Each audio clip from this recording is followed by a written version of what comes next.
Buenos días. Hoy en el podcast de la actualidad, el tema del día que vamos a discutir está muy reciente, muy actual y sabemos que a todos les importa un montón. El tema es la despenalización del aborto en Colombia hasta la semana 24. También estamos buscando que dentro de la discusión se hablen de diferentes derechos, tanto políticos como reproductivos, de las mujeres, los cuales han sido reconocidos por la sociedad gracias a las luchas que éstas han dado. También queremos hablar que en el caso colombiano los derechos reproductivos de las mujeres se han logrado con mayor facilidad que los derechos políticos, situación que no se replica en el resto de Latinoamérica. Por eso, la dinámica que tiene el podcast hoy es la de una mesa de expertos. En esta, 3 diferentes personas de 3 diferentes países que son expertos frente al tema del aborto se van a sentar y van a hablar sobre los diferentes derechos que tiene la mujer en cada uno de estos países y cómo el caso colombiano puede llegar a ser una inspiración para los demás países de Latinoamérica para avanzar en derechos reproductivos. En esta mesa contamos con la participación de Mariana Fuquene como la experta de Colombia, Manuela Botero como la experta de Argentina y Tomás Rodríguez como el experto en México. Teniendo esto en cuenta, pasaremos a hacer la pregunta número 1. Entonces, Mariana, cuéntanos más sobre la famosa decisión de despenalizar el aborto hasta la semana 24 en Colombia y cómo ha sido el camino para llegar hasta esta. Claro que sí, Camila. Mira, la Sala de la Corte Constitucional de Colombia despenalizó el lunes 21 de febrero la interrupción voluntaria del embarazo hasta la semana 24 de gestación. Esto quiere decir que se podrá abortar hasta los 6 meses de embarazo sin que la mujer reciba un castigo penal. Sin embargo, tenemos que tener en cuenta que el tribunal dijo que esta práctica no se eliminará del Código Penal y será juzgada después de ese tiempo. Esta fue una decisión con una votación de 4 a 5 y a mi parecer es aplaudida por varios países latinoamericanos que siguen en la lucha por los derechos de la mujer. En este momento se podría decir que después de la legalización del aborto en Argentina, la despenalización en México, este fallo demuestra que Colombia dio un paso histórico y es el país en Latinoamérica que más ha logrado avanzar en este derecho. Por un lado, hablando sobre el camino para llegar a desde 2006 y hasta el 21 de febrero, el aborto era considerado un derecho bajo 3 causales solamente. Esto implicaba un riesgo para la salud física o mental de la mujer en caso de una violación o malformación del feto. Y por supuesto fue hasta este año 2022 que Colombia logró la despenalización. Por otro lado, incluso si nos remitimos a revistas femeninas, se puede ver cómo la sexualidad estaba satanizada y la iglesia tenía un control sobre la vida de las mujeres. Te quiero comentar que me leí un artículo llamado Píldora Castidad, publicado en 1969 por la revista Mujer de América, y me llamó mucho la atención cómo el Papa expresó un rechazo hacia los métodos anticonceptivos y cómo este pronunciamiento pudo haber tenido repercusiones grandes en países tan religiosos como lo es Colombia. Puedes creer, Camila, que aunque en Colombia ha habido una oferta de anticonceptivos hace mucho tiempo, fue solo hasta 2018 que se reguló el precio de estos. Las mujeres pasaron de pagar entre 60.000 y 70.000 pesos a pagar 20.000, que significa que si bien existían, pero no eran accesibles para todo el mundo. Muchas gracias, Mariana, por tu respuesta. Tomás, se sabe que en México la situación es muy diferente, ya que el aborto solo es legal si es producto de una violación en muchos de los estados. ¿Qué cree que pueden tomar de la lucha feminista colombiana y llevarla a México? ¿Y qué cree que lo han diferenciado a ustedes para no haber hecho el cambio totalmente en el territorio todavía? Sí, Camila, digamos como lo indicas, el aborto es legal solamente si es producto de una violación. Sin embargo, hay otro caso en el cual también se puede aplicar y es en el caso de que la salud de la madre se vea comprometida o como tal ya esté comprometida, lo que pues también es una causal para aplicar pues también cabe recalcar que aquí en México, durante los años 2007 y 2009, por las luchas feministas se logró la despenalización del aborto bajo cualquier causal en los estados de la Ciudad de México y Osaka.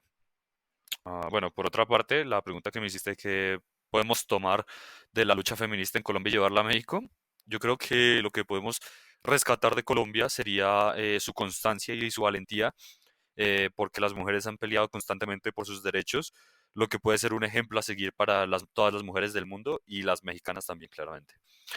Y bueno, Yo creo que la diferencia que existe actualmente entre Colombia y México es debido a que en México aún se tiene un gran respeto y admiración frente a las instituciones eclesiásticas.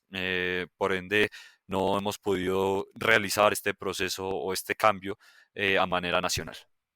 Muchas gracias, Tomás, por su respuesta.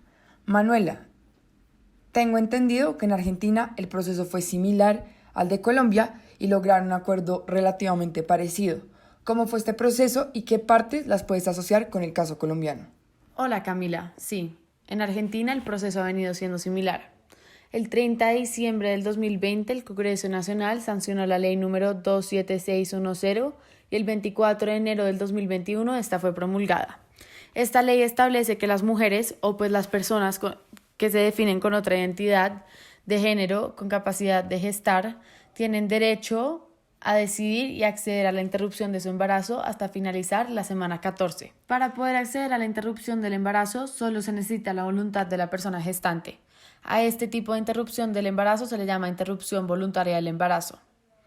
Ahora, después de la semana 14, a partir de la semana 15 de gestación, solo se puede interrumpir el embarazo cuando es producto de una violación o pone en riesgo la vida o la salud de la persona gestante. A esto se le llama interrupción legal del embarazo. Como en Colombia, las mujeres pueden abortar libremente siempre y cuando sea antes de la semana 14. Después tiene que ser por una de las 3 causales dichas previamente. Esta es la diferencia con Colombia. Colombia, como dijo Mariana antes, se puede hacer una interrupción voluntaria del embarazo hasta la semana 24 de gestación. Muchas gracias, Manuela, por tu respuesta. Ahora que todos tenemos más o menos una perspectiva de lo que es el aborto y los derechos reproductivos en cada país, quiero preguntar una pregunta abierta, y es cómo ven a la mujer colombiana frente a sus derechos y qué creen que ha sido importante en su historia para llegar hasta donde están. Bueno, Camila, sí, la verdad es que a mí me parece que las mujeres colombianas han hecho un gran trabajo para que sus derechos se reconozcan de forma exitosa en las últimas décadas. Y de hecho, no solo en las últimas décadas, en los últimos 2 siglos, incluso se podría decir que 3, las mujeres colombianas han desempeñado un papel muy importante. Por ejemplo, el año pasado yo me leí un cuento de Maribel Moreno y la verdad me gustó mucho. Siento que por medio de la biografía de Laura Ureta se puede ver de forma clara el rol de las mujeres colombianas en el siglo XX y cómo la sociedad y su núcleo familiar la subestimaban demasiado por el simple hecho de los estereotipos que se tenían por aquellas épocas. Pues en este caso, si lo comparamos con la actualidad, con lo que estamos viviendo hoy en día, estas dos versiones y estas dos visiones, digamos, de la historia son incompatibles, pues debido a que hoy en día las mujeres perpetúan estos estereotipos y pues la mujer colombiana cada vez más tiene más derechos y pues considero que a nivel, digamos, mundial, las mujeres colombianas desempeñan un papel muy importante y pues van por muy buen camino. Muchas gracias. Ahora tengo otra pregunta abierta y es que Colombia llegó muy tarde a la aprobación del sufragio femenino, si hablamos en términos de derechos. ¿Cuáles son las razones que creen que pudieron influenciar en este resultado? ¿Y qué comparaciones pueden hacer en términos de derechos políticos con sus países? Claro que sí, Camila, yo estoy completamente de acuerdo contigo. Colombia llegó muy tarde a la aprobación del sufragio femenino. Fue desde 1920 que el movimiento feminista se organizaba en Colombia para promover reformas que otorgaran a las mujeres derechos civiles y sociales, derechos que la República ya les había negado por más de un siglo. El debate sobre el derecho a las colombianas a votar fue constantemente aplazado, debido a muchas causas como prejuicios de los partidos tradicionales, el eclipse provocado por la violencia, entre muchas más. Es por esto que fue hasta el 1 de diciembre de 1957 que las mujeres colombianas pudieron votar. Y aunque la participación de las mujeres en las esferas de la vida educativa, laboral, pública y política, entre otras, ha crecido gradualmente en los últimos 50 años, su participación en los altos niveles de estos escenarios continúa siendo muy baja. Sí, estoy de acuerdo con ustedes dos. Yo también considero que Colombia llegó muy tarde a la aprobación del sufragio femenino. Por ejemplo, en el caso de Argentina, este fue el segundo país en otorgar el sufragio femenino en América Latina, siendo Uruguay el primero. El 23 de septiembre de 1947 se promulgó la Ley 13010 del voto femenino, también conocida como la Ley Evita por Eva Perón, ya que esta fue una gran promotora del derecho al voto. Ella decía, abro comillas, ha llegado la hora de la mujer que piensa, juzga, rechaza o acepta, y ha muerto la hora de la mujer que asiste, atada e impotente, a la caprichosa elaboración política de los destinos de su país, que es, en definitiva, el destino de su hogar. Cierro comillas. Aunque la ley se promulgó en 1947, fue el 11 de noviembre de 1951, 4 años después, que las mujeres argentinas pudieron ejercer por primera vez a nivel nacional su derecho al voto y a ser elegidas representantes. Esto significa que la mujer accedió a la vida política e institucional simultáneamente como representada y como representante. En Argentina, la lucha por los derechos políticos igualitarios de la mujer se inició a finales del siglo XIX y adquirió una presencia muy fuerte a partir de la Declaración del Voto Universal que no las incluía. Las mujeres empezaron a manifestar por medio de telegramas dirigidos a diputados y senadores, participaciones en cortos audiovisuales y radio, que fomentaban el debate, y empapelando la ciudad bajo el lema «La mujer puede y debe votar». Al igual que en Colombia, con el derecho al voto, a la mujer argentina se le abrieron varios otros derechos. La mujer obtuvo su libreta cívica porque hasta este entonces la única documentación con la que contaba era su partida de nacimiento.